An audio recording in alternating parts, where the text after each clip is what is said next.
কয়েকদিন হইল গাইস শাশুড়ির হাতে রান্না খাইতে খাইতে আমি এটা একদম অলস হয়ে যাচ্ছি। জানি না শাশুড়ি যাওয়ার পরে আমার আবার কি অবস্থা হবে। এই কথা শুনে আমার ছেলে দেখেন পাশে থেকে হাসতেছে, মানে কি একটা অবস্থা। আসসালামু আলাইকুম সবাইকে, সবাই কেমন আছেন? আলহামদুলিল্লাহ আমি ভালো আছি, তবে একটু ঠান্ডা লেগে গিয়েছে আমার। তেমন কোনো কাজ করা হচ্ছে না, তারপরে কীভাবে যেন এই ঠান্ডা লেগে যায় আমি সেটাই বুঝি না। তো শাশুড়ির রান্না নিয়ে যা বললাম আর কি, আমার শাশুড়ি আসছে আমার বাসায় বেড়ানোর জন্য। তো সে এসে সব রান্না বান্না করে, কি আরাম, আমি আরামে বসে বসে। আসলে অনেক দিন একটানা নিজের হাতে রান্না খেতে খেতে একদমই বোরিং হয়ে যাচ্ছিলাম। আর তাই এখন মানে অন্য কেউ রান্না করে খাওয়ালে এত বেশি ভালো লাগে, কি আর বলবো, ভাষায় প্রকাশ করার মতো না। এত আনন্দের মধ্যে একটা দুঃখের কথা কি গাইস জানেন, এত আরামের থেকে থেকে আমি মনে হয় আরও বেশি অলস হয়ে যাচ্ছি। কেননা আগে তো আমি নিজে রান্না করতাম, নিজে ভিডিও করতাম আর কি, কিন্তু এখন আমার শাশুড়ি রান্না করতেছে, তারপর আমি ভিডিও করতে মানে ভুলে যাচ্ছি। বলে না বেশি আরাম পেলে মানুষ অলস হয়, কথাটা আসলেই সত্য।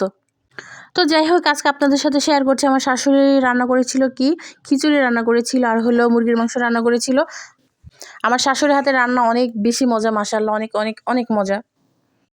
তো এখানে আমি খিচুড়ি রান্না করার জন্য চাল আর ডাল আমি ধুয়ে দিয়েছিলাম, তারপর আমার শাশুড়ি রান্না করেছিল আর কি। এক একজনের রান্নার ধরন এক এক রকম, এটাই স্বাভাবিক। রান্নার ধরন আলাদা হলে যে রান্না মজা হবে না এরকম কোনো কথা নেই। কিন্তু আমি অবশ্য খিচুড়ি রান্না করতে হলে আগে মশলাটা কষিয়ে নিই, কিন্তু আমার শাশুড়ি পরে মশলাগুলো দিয়েছিল, তারপরে খেতে কিন্তু বেশ ভালোই লেগেছে আমার কাছে।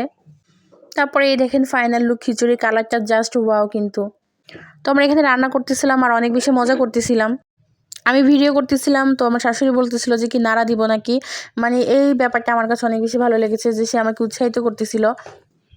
কারণ দেখবেন অনেক পরিবার থেকে কিন্তু অনেক বাধা দেয় যে এটা করতে পারবো না, ওটা করতে পারবো না, কিন্তু আল্লাহর রহমতে আমার দিক থেকে এরকম কিছুই নেই। আর এর প্রধান কারণ কিন্তু হলো আমার স্বামী, কারণ আমার স্বামী ঠিক আছে তো আমার সব কিছুই ঠিক আছে আলহামদুলিল্লাহ। তো খিচুড়িটা হয়ে গিয়েছে, তারপরে এখানে হলো আমার শাশুড়ি রান্না করতেছিল মুরগির মাংস। তার হাতের মুরগির মাংসটা আমার কাছে অনেক বেশি মজা লাগে। তো এখানে পেঁয়াজ কাঁচামরিচ তেলের মধ্যে দিয়ে দিয়েছিল, তারপরে কি দিল, আদা রসুন দিল আর কি। তারপর এগুলোকে ভালো মতো কষালো।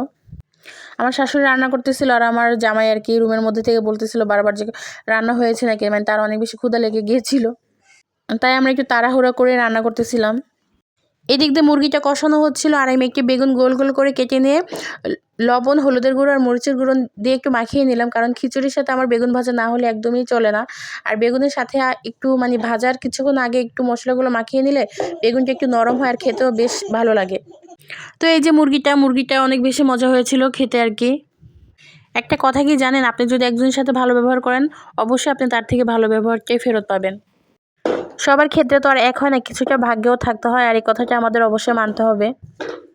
তো এই যে আমি খাচ্ছিলাম, সবাই মুরগির মাংস দিয়ে খাচ্ছিল, কিন্তু আমার কাছে বেগুন ভাজা দিয়ে অনেক বেশি ভালো লাগে আর ডিম ভাজা দিয়েও খেতে ভালো লাগে। তবে এখানে মুরগির মাংস ছিল বিধায় আমি আর ডিম ভাজিনি আজকে। তো আজকের ভিডিওটি কেমন লাগলো আমার শাশুড়ির হাতের রান্না অবশ্যই একটু কমেন্ট করে জানাবেন। যেহেতু কাউকে খেতে দিতে পারিনি সেজন্য দুঃখিত গাই, সবাই ভালো